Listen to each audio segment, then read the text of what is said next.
nyiga nnyo ne bo balaba kwewuunya n'okwogera kubanga ekibaddewo ku makya Saba Minisita addukiddewo ku TV. Ekibaddewo ku makya President Maina Saba Minisita yasinga okuba n'amaanyi ne President Isaac Herzog naye agererewo n'ayogera. Kati Israel Katz ye Minister wa Defense buli omu afunye TV kwaddukidde ne boogera because kino ekigenda maaso kipya gye bali goge mazima bino tebabimanyi bulijjo bamanyi kuba nga teri abakuba ge mazima Israel bino ebyokumukuba yabimanyiira yabadde amanyidde byakukwata bomu n'agendayo kye Gaza n'akomawo Tel Aviv n'anywa kacaayi Iran si bwe kiri bwalumba luno olutalo lwokka lwasoose okusangamu obuzibu ezisigadde agenda nayo kye Lebanoni n'akola ki najja n'atuula ewaka n'anywa kacaayi n'atumya ka chocolate ne ka ice cream Netanyahu bibawaddemu ebbanga lyonna naye bw'amala okulumba Iran kibamugambye nti nedda tojja tukuba omala onywa caayi apaana bw'amala okulumba Iran bamuzza talinnya era tebamuganya kunywa kacaayi kati akali akadde kabadde anyweramu kacaayi kekadde kekamu kakozesa okondeminga Iran n'okugenda okulambula webakoze retaliation Netanyahu alina okudduka agenda alabe Iran weekubye luli kibadde nti akomawo okunywa kacaayi tubakubye nga talina kyasuubira naye kati bw'amala okukuba alina okulinda abasajja bukubyewa alina okuwuliza ba commanders ababuuzi bane bukubyewa nti bukubye Beersheva bukubye Haifa alina okudduka agenda alabeyo n'abadde ndaba President ejjo yabadde President Isaac Herzog yabadde ali mu kulambula Institute ya Science gye baakubye ejjo kati leero akedde kulambula ddwaliro bali bize Iran abafudde bize Iran abagambye temujja kunywa kacaayi munkube naye nange njja bakola ki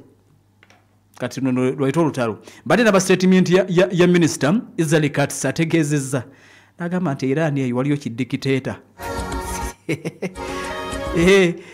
olutalo terunyuma naye bweba tewali mupiira nabaganze ndi wa mupiira nnyo tewali mupiira gunyuma nga mupiira gulimu kulumba ono aba yakakuba empaji eno eri ne bagenda goalkeeper n'akola save kati kyekiri wano Israel abadde yakalumba bwati n'akuba nuclear facility ne bamuzza kye bamukoze enkoko baana kati mbadde ndaba bano Israel Katz ategeezezza Minister of Defense agambye nti Iran eyo waliyo kidikiteete kiri coward kiri mu banka gye kiri mu protected bank kya Ayatollah agambye nti ali mu protected bank gyasinziro tuweereza okuba abantu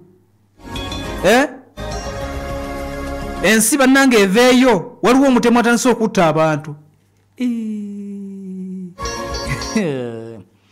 naye bannange bigambo bya Katz bebiri mukunneewuunyisa abadde ku mukutu oguyitibwa Channel 12 agambye nti bannange ensi yonna tugisaba eveeyo waliwo kidikiteeta kiri mu banka mu mpuku gye kyekwese e Tehran kya Ayatollah kiri mu kuba amalwaliro kitta abantu bimpeddeko nentunulako e Gaza kati kamawe kyabadde e Gaza yesterday ejjo abantu abasoba mu 100 battiddwa e Gaza naye ku bantu bano 100 kwabaddeko nga 6 ababadde bali mu nnyiriri okufuna emmere baaki bantu ba bulijjo babadde bagenze kufuna kamere nga bali mu nnyiriri aid seekers Israel yabakubye n'abattira mu nnyiriri njala ebaluma mu kifo ky'obbawa emmere yabawadde bikompola na bomu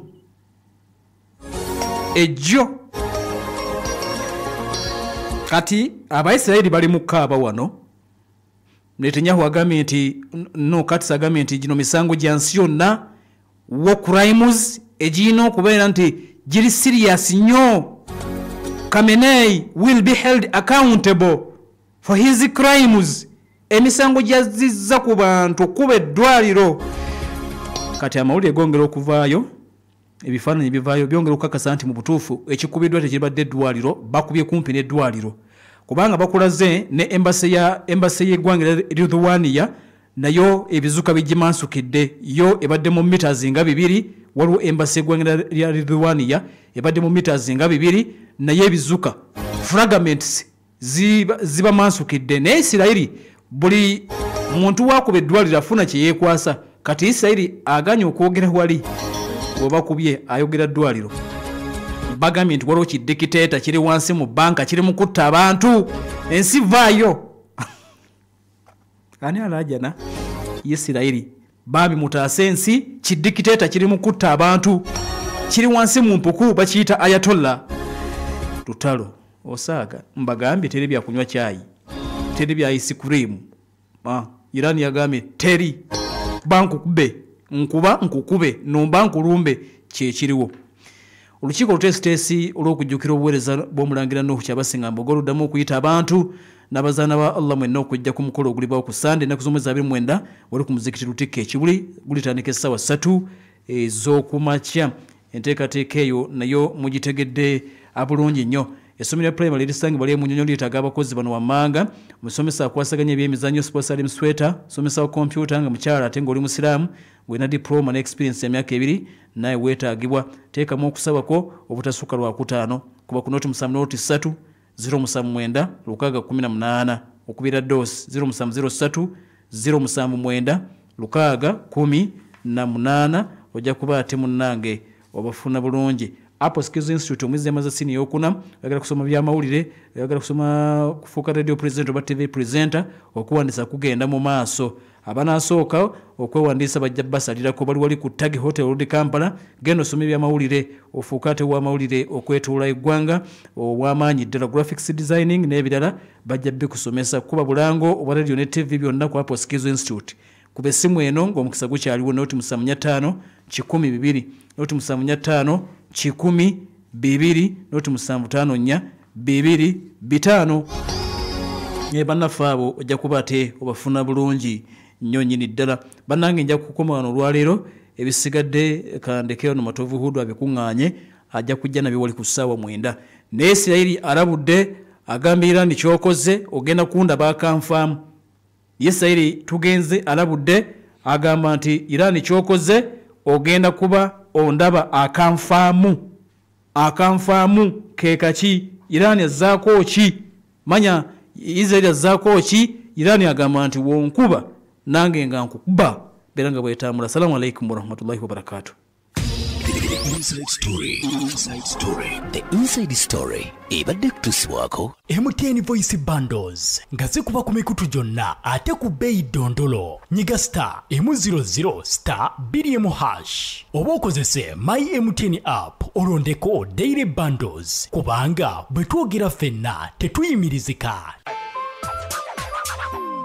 MTN erungamizibwa Uganda Communications Commission. Omuzadde olina omuyizi yamaze sini ey'okuna oba ey'omukaaga oba P7 muleete ku Apple Skills Institute asobola okuba nga abangulwa mu bintu eby'enjawulo. Omwana yagala okuyiga okukwata kamera okukwata video okweditinga bifaananyi abaana bagala okuyiga computer abagala okuyiga okuzannya film abagala okuyiga okubeera ba presenter ba TV ab'enjawulo abaana abagala okuyiga okukola obulango bwa radio ne TV omwana kyasoma kyakwatako essimu 0754 225 0754 225 tusangibwa ku Tag Hotel.